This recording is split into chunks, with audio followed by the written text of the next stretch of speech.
Welcome to this explainer. Today, we're unpacking the multi-billion-dollar Indian gems and jewelry sector. It's an absolutely fascinating industry, and to truly understand how it functions under the hood, we have to explore its two massive distinct engines, B2C retail and B2B manufacturing. These are the primary strategic axes that analysts use to classify listed companies, evaluate their operational dynamics, and really model out their balance sheet efficiency. Now, while both deal in the exact same high-value commodities, we're talking gold and diamonds, they occupy completely different positions in the value chain. So let's dive right into this by asking the absolute most fundamental question for anyone trying to figure out the mechanics of this industry. What is the real difference between B2C and B2B? How do these two models, which are literally dealing with the exact same raw materials, operate so incredibly differently on a day-to-day basis? Well, to make sense of it, let's step outside of the jewelry world for just a quick second. Think of the jewelry industry like a cookie business. B2C retail is exactly like a beautiful, sweet-smelling neighborhood bakery. Customers walk in, they smell the fresh cookies, and they buy them one by one, straight from a pristine glass counter.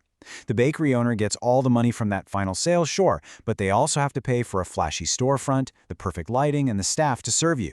Plus, they constantly have to worry if foot traffic on that particular street suddenly dries up. On the other hand, B2B manufacturing, that's your giant, high-tech cookie factory. They don't sell single cookies to regular people. They bake in massive quantities, pack thousands of cookies into big crates, and ship them out in bulk. They make a smaller profit on each individual cookie, but they turn their ovens much faster, they don't pay a dime for fancy showrooms, and they definitely aren't dependent on a single street's shoppers. Stepping out of the bakery and back into the jewelry world, B2C retail is all about that showroom model. This is the side of the business that completely owns the final relationship with the everyday consumer. They manage the all-important last mile of the jewelry journey, effectively guiding the product right from the display case into the customer's hand. Now, what's really interesting here is how showroom giants like Titan, the folks operating brands like Tanishq, Mia, and Zoya, alongside massive players like Kalyan Jewellers and even regional specialists like Thang a Mile, actually build their valuation moats. Because they directly control that retail brand, they get to capture the full retail markup. They drive massive value through building deep customer trust, creating incredibly clever saving schemes like Thang a Mile's DigiGold, and perfectly capitalizing on regional marketing peaks like the massive wedding season in Akshaya Tritiya. Then, on the flip side, we have B2B manufacturing, which is essentially the wholesale factory model. These companies are operating entirely behind the scenes. They function as highly specialized design and production partners for the big retail brands we all know. They're doing the heavy lifting without ever once interacting directly with the public. Instead of funding those insanely expensive storefronts, players like Shringar, Sky Gold, and Gold rely on high-efficiency centralized factories staffed by highly skilled artisans, or karigars. They sell finished jewelry in bulk directly to the B2C retail networks, so their moat isn't a famous brand name on a billboard. It's massive technical capability and incredible design portfolios. They are the ones supplying corporate retail giants like Malabar Gold, Reliance Retail, Joyalukkas, and Kalyan Jewellers. And to really illustrate the power of that B2B moat, let's look at one number: 10,000. Take Shringar, for example, the largest designer and manufacturer of Mangalsutras in India. They maintain an active catalog of over 10,000 unique SKUs.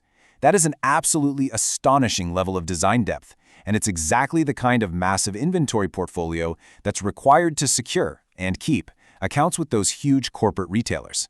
So, the crucial point for us is understanding how these completely different operating models actually translate onto a financial balance sheet.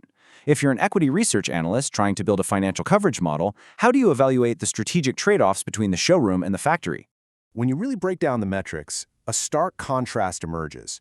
You are essentially choosing between high gross and EBIT margins with heavy capital needs in B2C versus much thinner margins but exceptionally fast inventory turnover and low capital needs in B2B. And their risk profiles? Completely opposite. B2C faces direct consumer demand risk, while B2B faces client concentration risk. Let's unpack these metrics a bit further. To put those B2C margins into perspective, just look at Titan.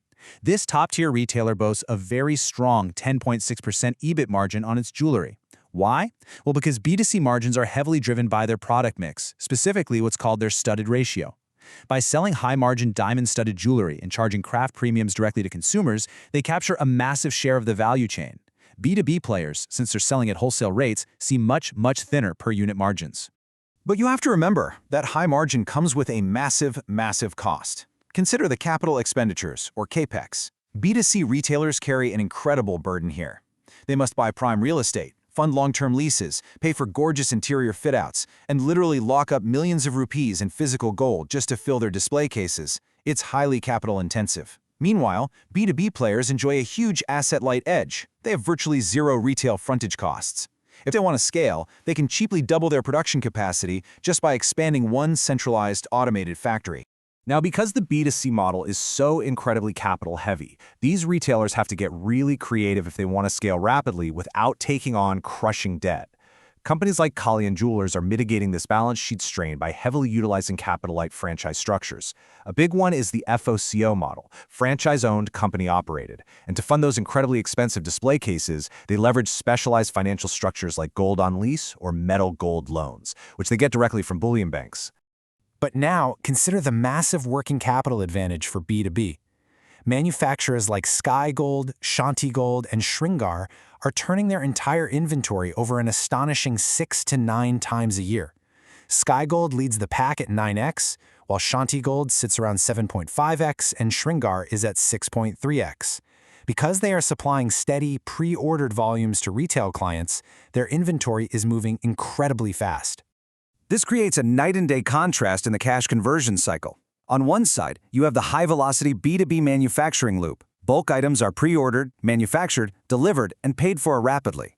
On the other side is the slow B2C reality.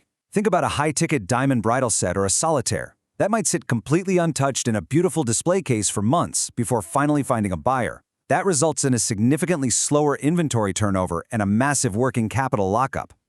Of course, every great business model has its vulnerability. We've seen the strengths of both sides, but we absolutely have to ask, where do the hidden risks lie when things don't go according to plan?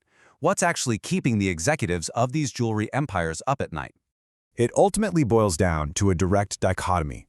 B2C faces the immediate brunt of consumer demand shocks. They are completely 100% exposed to the mood of the everyday shopper. B2B, however, is largely insulated from those short-term consumer mood swings, but they face immense client concentration risk. That is the terrifying prospect of losing just one of their massive corporate accounts. Let's look a bit closer at those B2C vulnerabilities. For retailers, external events can instantly hit the pause button on consumer purchasing. They are highly exposed to localized recessions, shifts in consumer tastes, and sudden government policy changes.